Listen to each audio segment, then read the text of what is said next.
The home front was an extremely significant part of the Great War.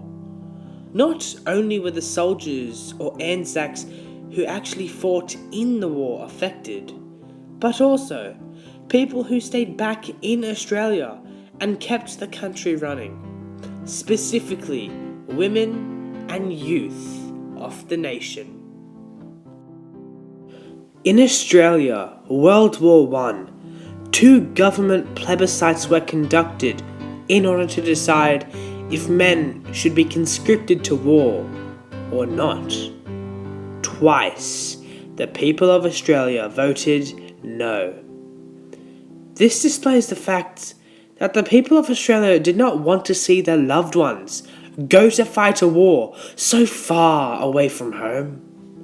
They knew that if they went to war, that their fathers, husbands, sons, brothers, and other relations would more than likely not return, or at the very least, return with grave injuries that would haunt them for a lifetime.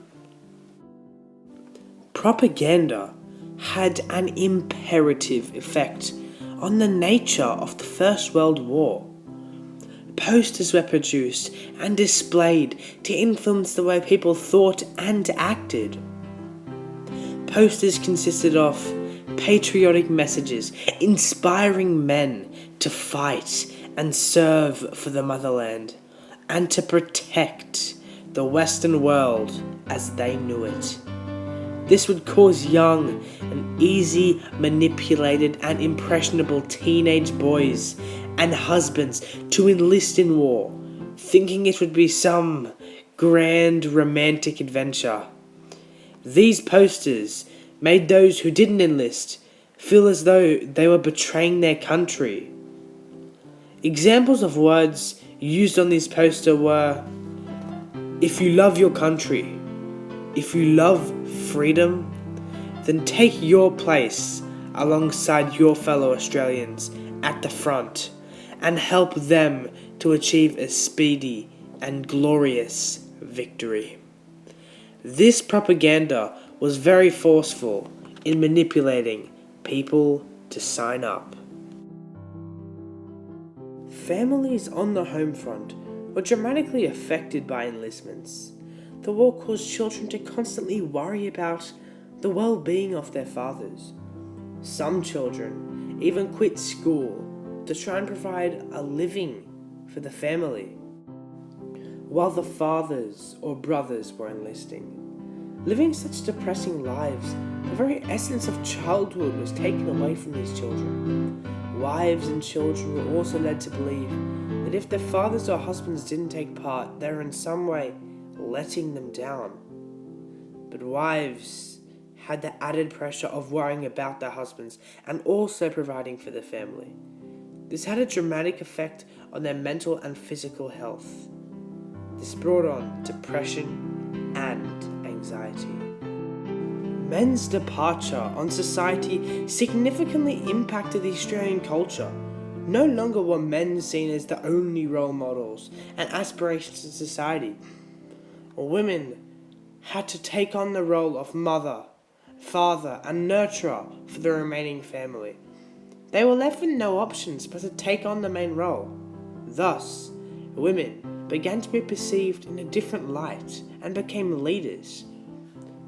Many innocent people perished at the hands of the Great War due to the fact that there was very limited communication between soldiers and their families.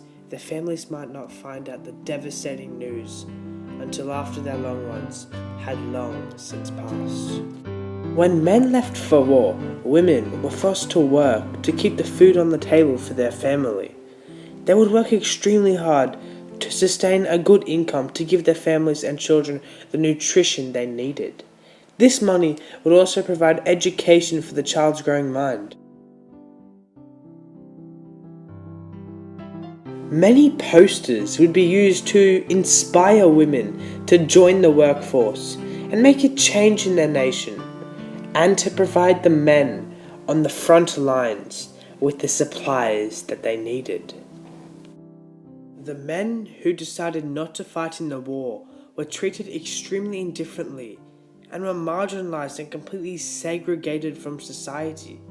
These were innocent men who stuck to their morals and refused to kill another human being for the sake of war. They would be given white feathers by females as a sign of their cowardice. During the war, over 12 million letters were delivered to and from soldiers in the home front per day.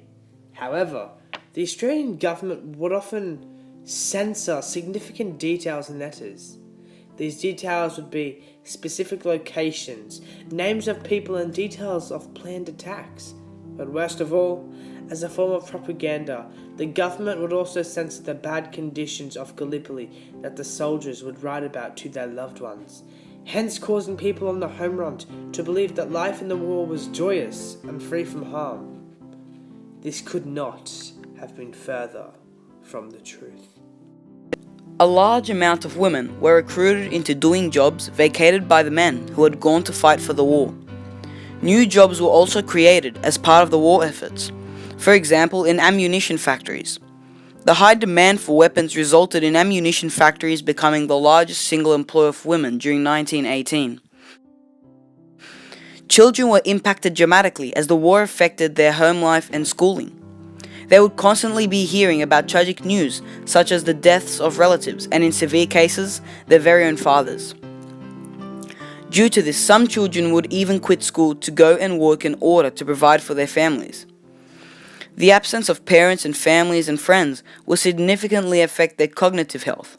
This would bring on anxiety and depression amongst these innocent children. Even when the war ended, it continued to have a negative effect on society. This was so as men were extremely traumatized by their experiences in war. Due to these harsh experiences of war, many men were experiencing what is now known as post-traumatic stress disorder.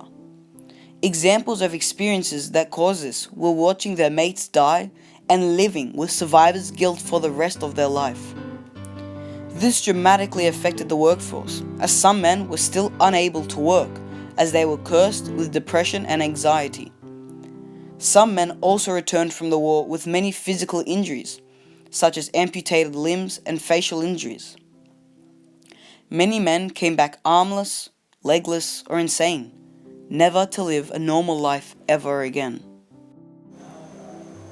In this table, it displays how the number of enlistments in the war dramatically decreased as time progressed.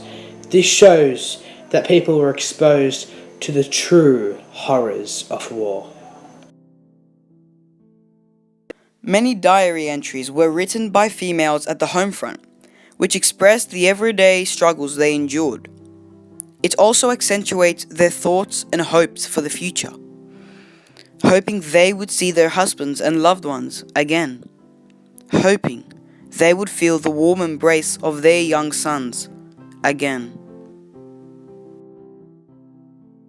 The Anzac spirit is ever present in our lives, and in particularly on April the 25th each year, when we commemorate the sacrifice and hardships that the soldiers went through and the bravery they displayed to us and to the world as a whole. The Anzac spirit, according to the Australian War Memorial website, consists of the qualities of endurance, courage, ingenuity, good humour, larrikinism, and mateship. Also, people who remained on the home front also shaped the Australian identity as they showed traits of persistence, love, and dedication. As a matter of fact, these qualities are still ever present in our society today, as they have become embedded in the Australian culture, our culture.